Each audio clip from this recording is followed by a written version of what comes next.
ஆம்பளை உட்காரலாமா? நீ யாரு? ஆம்பளைதான். நீ மட்டும் உட்கார்ந்திருக்க? ஏன் முட்டாட்டி பக்கத்துல நான் உட்காராம இன்னொருத்தனை உட்கார வச்சா அடுத்த ஸ்டாப் போறதுக்குள்ள கரெக்ட் பண்ணி கொண்டு போயிடுறாங்க. ஏற்கனவே கல்யாணம் பண்ண நாளையும் பஸ்ல தொலைச்சு விட்டு 5ஆவதா தாலி கட்டி வச்சிருக்கேன். அது உனக்கு பொறுக்கல. இந்த தடவை நான் இங்கதான் உட்கார. ஏம்மா இந்த ஆளுக்கு நீ 5ஆவதா? ஆமா. அப்ப உனக்கு இந்த ஆளு எத்தனாவது? 7வது. எங்க சுப்பிக்கிட்டு இருக்க? என்னையா உன்னை விட 2 லீடிங்.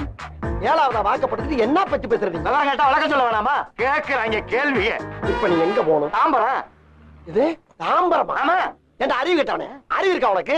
மடப்பல முட்டாப்பல சோத்த திங்கிறியா? சோத்த விட்டு லட்டிய திங்கிறியா? சோத்த தான் திங்கிறேன். சோத்த தானே திங்கிற. போட பாக்கணுமா இல்லையா? பாக்கலப்பா சொன்னாங்க. சொன்னாங்கன்னா ஏறிடுறதா? ஏப்பா அடிக்கிற? அடிக்காம என்ன பண்றது? பாரிஸ் போற வண்டியில ஏறி தாம்பரம்னா கொல்ல தாம்பரம் போறா. பொட்டி இருக்காதயா. பொட்டி இருக்காதயா. தம்பி பொட்டியை பாத்துக்கடா. உள்ள உப்பு கட்ட வச்சிருக்கேன். ஓடி. அவனடா. ஓடி. அச்சா பாத்துட்டேன்.